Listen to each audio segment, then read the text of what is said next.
Hello दोस्तों, नमस्कार। कैसे हैं आप लोग? आशा करता हूं कि आप सभी स्वस्थ होंगे और मस्त होंगे और बोर्ड की पढ़ाई के लिए आप लोग अच्छे से तैयारी कर रहे होंगे। यूपी बोर्ड परीक्षा 2026 को नज़र में रखते हुए मैं इस वीडियो को लेकर आया हूं, जिसमें आप लोग विज्ञान के जीव विज्ञान वाले भाग से अनुमानित प्रश्न पत्र के बारे में, जिसमें आप लोग देखेंगे कुछ वैकल्पिक प्रश्न हैं जो OMR सीट पर भरना होता है और कुछ दीर्घ उत्तरी हैं, कुछ लघु उत्तरी हैं। इन सभी प्रश्नों को हम देखेंगे जो अनुमानित प्रश्न है, जिनके आने के चांस बहुत ज़्यादा हैं। उन प्रश्नों को इस वीडियो में लिया गया है, तो वीडियो में अंत तक बने रहिए और देखिए कि किस प्रकार से क्वेश्चन पूछे जाते हैं बोर्ड की परीक्षाओं में, जिनका उत्तर आप लोगों को सुस्पष्ट और तैयारी के साथ जाना है, जिससे क्या हो, एक भी प्रश्न जो है वो छूटे ना। तो आप सभी जैसा कि देख पा रहे हैं, ऊपर लिखा हुआ है उत्तर प्रदेश बोर्ड परीक्षा 2026। ठीक है, जो आने वाली परीक्षा है वो 2026 की आने वाली बोर्ड की परीक्षा है, उसको मद्देनजर रखते हुए ये प्रश्न पत्र बनाया गया है, जिसमें अनुमानित प्रश्न पत्र आएंगे, यानी कि इसके आने के चांस बहुत ज्यादा है। जो बहुत ज्यादा बार पूछता है ऐसे सवाल इसमें आपको बताए जाएंगे, तो वीडियो के अंत तक बने रहिए और देखते रहिए। इसमें हम सबसे पहले बात करेंगे जो OMR सीट आता है, जिसमें आपको भरना होता है, यानी कि वस्तुनिष्ठ प्रश्न के बारे में, जिनके प्रश्न पत्र होते हैं, जिनमें प्रत्येक प्रश्न जो होते हैं उनमें अंक निर्धारित होते हैं, वो 1 अंक के होते हैं। आपको वो ऑप्टिकल होता है, ऑप्शनल होता है, उसमें आपको आंसर शीट में OMR सीट में भरना होता है। 1 नंबर का 1 प्रश्न पूछा जाता है। तो इसमें जो सबसे पहला क्वेश्चन आपका आएगा या फिर ऐसा आ सकता है, इसमें बनाया गया है, तो उसमें पहला प्रश्न है प्रोकैरियोटिक कोशिका। जो प्रोकैरियोटिक कोशिका में नाभिक कैसा होता है, इसमें आपका ऑप्शन मिलेंगे। जो ऑप्शन ए है वो है अनुपस्थित, ऑप्शन बी है द्विपरत, ऑप्शन सी है एक परत वाला, और ऑप्शन डी है इसमें से कोई नहीं। तो ये बहुत ही मोस्ट इंपॉर्टेंट क्वेश्चन है, प्रोकैरियोटिक कोशिका में नाभिक कैसा होता है। तो दोस्तों आप लोग पढ़ते रहिए और इसकी जानकारी देते रहिए। और इसके बाद हम देखते हैं क्वेश्चन नंबर जो आपका है सेकेंड, क्वेश्चन नंबर 2 है, वो है कोशिका का पावर हाउस कहलाता है। तो कोशिका का पावर हाउस क्या कहलाता है? इसमें ऑप्शन ए है राइबोसोम, ऑप्शन बी है माइटोकॉन्ड्रिया, और ऑप्शन सी है प्लास्टिड, ऑप्शन डी है कोशिका झिल्ली। उसके बाद क्वेश्चन नंबर 3 देखेंगे हम लोग। क्वेश्चन नंबर 3 है प्रकाश संश्लेषण के दौरान पौधों की कौन सी गैस ग्रहण करते हैं। ठीक है, प्रकाश संश्लेषण के दौरान पौधे कौन सी गैस ग्रहण करते हैं। तो इसमें ऑप्शन नंबर ए है ऑक्सीजन, ऑप्शन नंबर बी है carbon dioxide, option number C है नाइट्रोजन, ऑप्शन नंबर डी है हीलियम।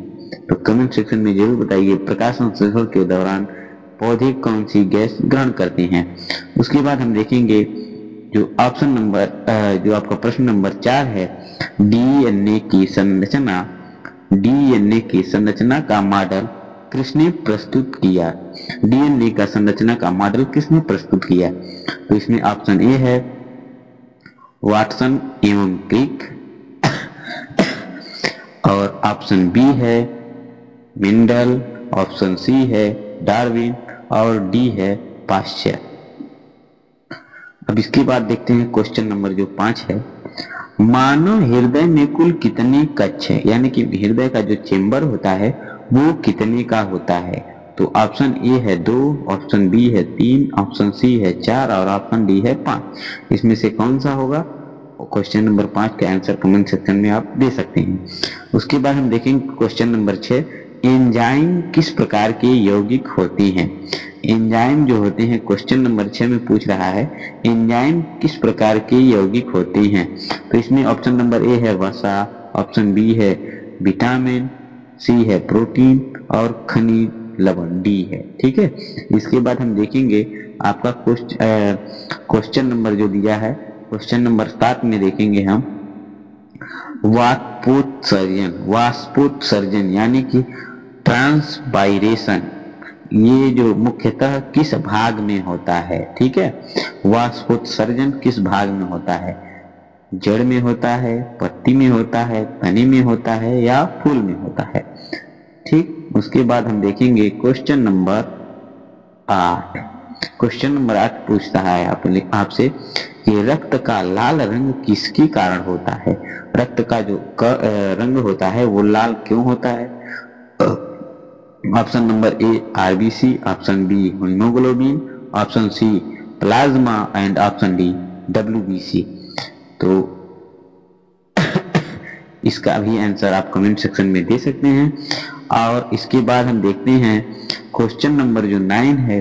क्वेश्चन नंबर 9 जो दिया गया है, जीवित प्राणियों की सबसे छोटी इकाई, ठीक है। जीवित प्राणियों की सबसे छोटी इकाई जो होगी, ये बहुत ही मोस्ट इंपॉर्टेंट क्वेश्चन है और ये ज्यादातर पूछता है कि जो सभी जीवधारियों की सबसे छोटी इकाई है वो क्या है, ठीक है। तो आप लोग इसका आंसर जरूर बताएंगे। ऑप्शन जो ए है ऊतक, ऑप्शन बी है कोशिका, ऑप्शन सी है अंग और ऑप्शन डी है तंत्र, ठीक है। अब इसके बाद हम देखते हैं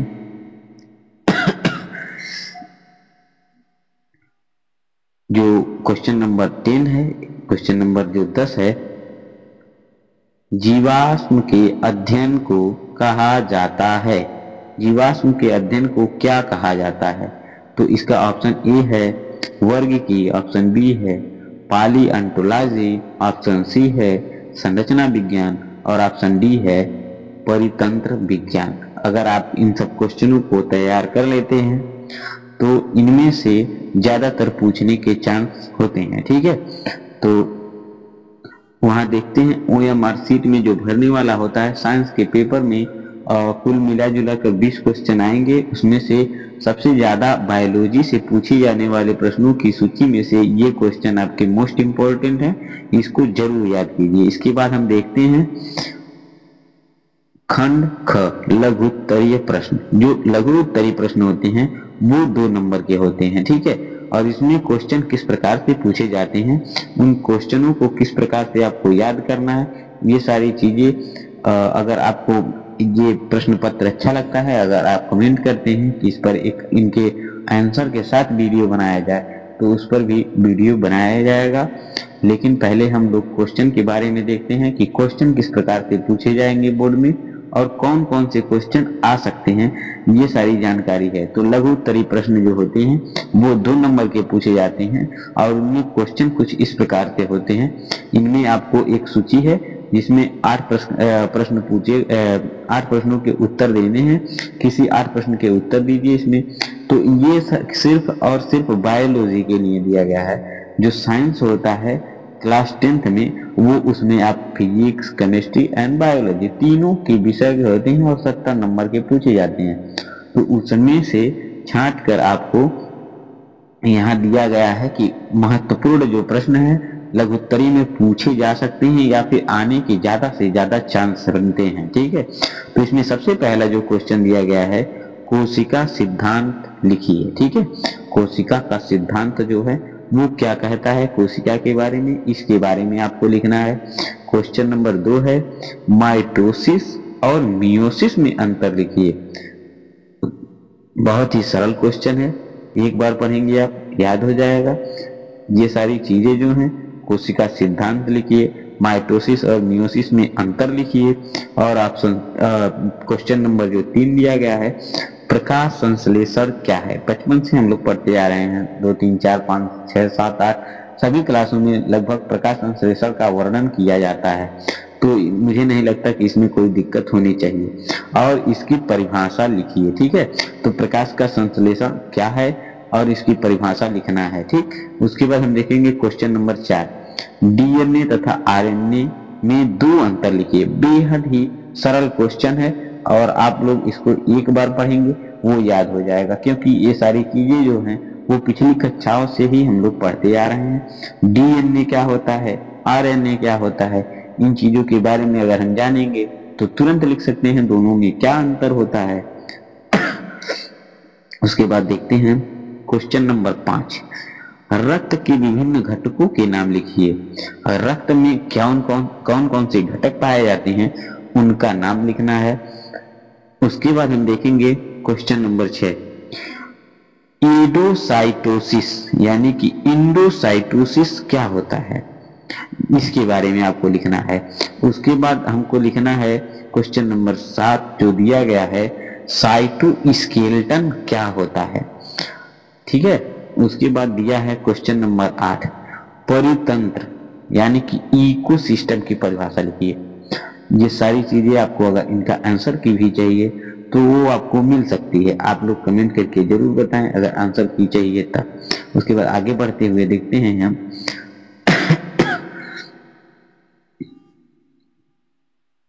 क्वेश्चन नंबर 9, प्लेटलेट्स क्या है।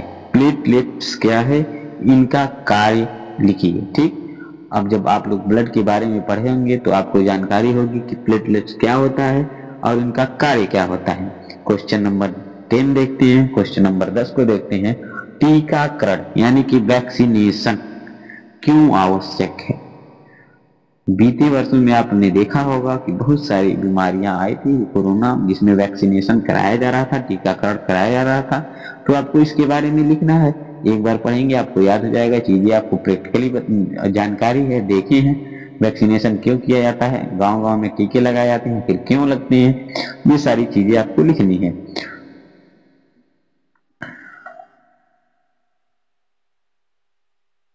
अब हम बात करने वाले हैं दीर्घ उत्तरीय प्रश्न।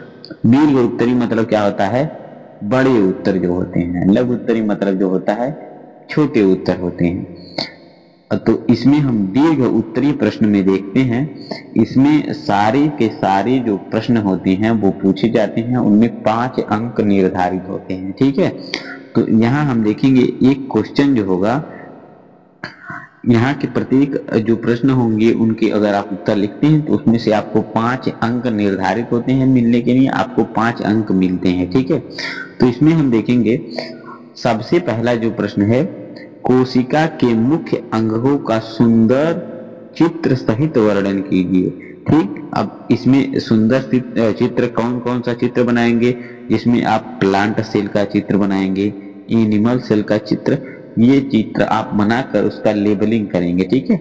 उनके जो कोशिकांग होते हैं, ऑर्गेनेल्स होते हैं, उनके अंदर क्या क्या पाया जा रहा है, इन चीजों का एक सुंदर डायग्राम के साथ लेबलिंग जब कर देते हैं तो अच्छा खासा नंबर आपको 5 में 5 नंबर भी मिल सकता है। ठीक है, जब आप इसको लिखेंगे तब। उसके बाद देखते हैं क्वेश्चन नंबर जो 2 देखते हैं, इसमें क्या है, मानव पाचन तंत्र का साफ सुथरा चित्र बनाइए, उसके बना करके इसकी क्रिया प्रतिक्रिया को समझाइए। यह बहुत ही महत्वपूर्ण क्वेश्चन है जिसके आने के चांस बहुत ज्यादा है। ठीक है, 99% चांस आपको बन रहे हैं। किसका, कि मानव पाचन तंत्र का साफ सुथरा चित्र बनाकर इसकी क्रिया प्रतिक्रिया को समझाना है आपको। आप लोग किताब से देखकर इसकी प्रैक्टिस करते रहिए। उसके बाद तीसरा को जो क्वेश्चन दिया गया है, प्रकाश संश्लेषण की प्रक्रिया, आवश्यक शर्तें एवं समीकरण लिखिए। प्रकाश संश्लेषण कैसे होता है, प्रकाश संश्लेषण में क्या क्या आवश्यक शर्तें हैं, क्या क्या जरूरी है इसमें, और इसका जो समीकरण होता है, जो इसमें रिएक्शन हो रहा है, इन चीजों को लिखना है। ठीक है। और इसके बाद हम देखते हैं क्वेश्चन नंबर जो 4 दिया गया है, यानी कि प्रश्न संख्या 4, मेंडल की आनुवांशिक नियमों की व्याख्या कीजिए तथा एकल संकरण यानी कि मोनो हाइब्रिड क्रॉस का चित्र बनाइए। ये चित्र आपको बनवाया गया होगा, किताब में अच्छी तरह से दिया है, इसकी तैयारी आप लोग करते रहिए। कहीं न कहीं मेंडल के आनुवांशिक नियमों की व्याख्या करने के लिए आपको आ जाता है। मेंडल के आनुवांशिक में से एक ना एक क्वेश्चन जरूर पूछता है, तो अगर आप मेंडल के आनुवांशिक नियम का तैयार रखते हैं तो आपके 5 नंबर रखे हैं। इसके बाद हम देखते हैं जो क्वेश्चन नंबर 5 है, प्रदूषण के प्रकार, कारण एवं नियंत्रण, उपाय विस्तार में लिखिए। यानी कि विस्तार से लिखना है इसमें, प्रदूषण के बारे में तो हर कोई जानता है, आपको बचपन से बताया गया है प्रदूषण क्यों होता है, प्रदूषण क्या है, ये सारी जानकारियां आपको पहले से ही है। और अगर इसको आप अच्छे से रिवीजन कर लेते हैं, एक दो बार और पढ़ लेते हैं, तो ये चीजें तरो और ताजा हो जाती हैं, जिससे कि क्वेश्चन का आंसर लिखना आपको बहुत आसान हो जाता है और आपके अच्छे खासे नंबर इससे प्राप्त हो सकते हैं। जितना अच्छा लिखेंगे और जितना साफ सुथरा और उसकी अच्छी व्याख्या करेंगे, आपका नंबर उतना ही अच्छा मिलेगा।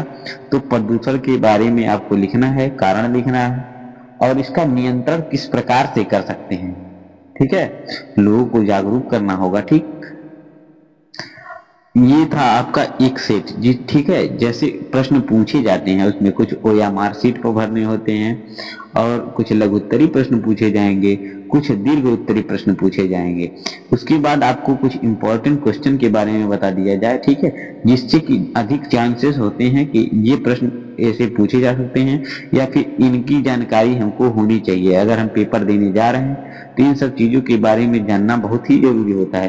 कोशिका संरचना व अंगक, कोशिका की संरचना कैसी होती है और उसकी कौन कौन से अंगक होते हैं, इनकी जानकारी होनी चाहिए, जो बहुत ही महत्वपूर्ण है। ठीक, डीएनए, आरएनए एवं अनुवांशिकी, अगर आप डीएनए, आरएनए और अनुवांशिकी के बारे में पढ़ लेते हैं, इससे एक दो क्वेश्चन तो लगातार हर एग्जाम में, ठीक है, हर साल के बोर्ड एग्जाम में जरूर आते हैं। उसके बाद मानव का जो पाचन तंत्र है, श्वसन तंत्र है और रक्त परिसंचरण तंत्र है, इन तीनों की जो अगर किसी न किसी एक से जरूर क्वेश्चन करता है, तो इन तीनों को आप अगर पढ़ लेते हैं तो आपका 5 नंबर या 7 नंबर तो आना ही आना है। ठीक है, उसके बाद हम देखेंगे प्रकाश संश्लेषण। प्रकाश संश्लेषण बहुत ही जरूरी क्वेश्चन है। इसके प्रकाश संश्लेषण अगर आप पढ़ लेते हैं, ये बहुत ही जरूरी है, ये टॉपिक आपको नहीं भूलना है। प्रदूषण एवं पर्यावरण संरक्षण के बारे में पढ़ना है। हार्मोन व अंतःस्रावी ग्रंथियों के बारे में आप लोग एक बार रिवीजन कर लीजिएगा, अच्छे से पढ़ लीजिएगा। इसके बाद हम देखते हैं कि शॉर्ट जो भविष्यवाणी की जाती है, यानी कि कुछ ऐसे होते हैं, छोटे छोटे प्रश्न होते हैं जिनकी जानकारी आप लोग ऐसे ही कहते हैं कि चलिए ये हो जाएगा वो हो जाएगा, ऐसा नहीं करना है। बोर्ड में अगर अच्छे अंक प्राप्त करने हैं तो सभी चीजों पर आपका अच्छा फोकस होना चाहिए और आपकी पकड़ अच्छी होनी चाहिए, क्योंकि वहां पर एक एक नंबर बहुत मायने रखता है। तो यहाँ हम देखेंगे कि जो लॉन्ग आंसर टाइप के क्वेश्चन आते हैं, ठीक है, तो उनमें से कुछ ना कुछ ऐसे होते हैं जो बहुत ही, जिसके चांसेस होते हैं, वो आने के जो चांस होते हैं वो यहीं से होते हैं। ठीक है, वो कहाँ से पूछता है, या तो वो मानव पाचन तंत्र से पूछेगा, कोशिका संरचना से पूछ सकता है, प्रकाश संश्लेषण से और मेंडल के नियम। तो दोस्तों, आशा करता हूँ कि आपको वीडियो बेहद पसंद आई होगी और अगर आप चाहते हैं कि इसका एक उत्तर के साथ वीडियो बनाया जाए तो कमेंट सेक्शन में ज़रूर बताएं, तो प्रश्न के साथ उत्तर भी बताया जाएगा। और अगर वीडियो अच्छा लगा हो तो लाइक करें, दोस्तों के साथ शेयर करें। धन्यवाद।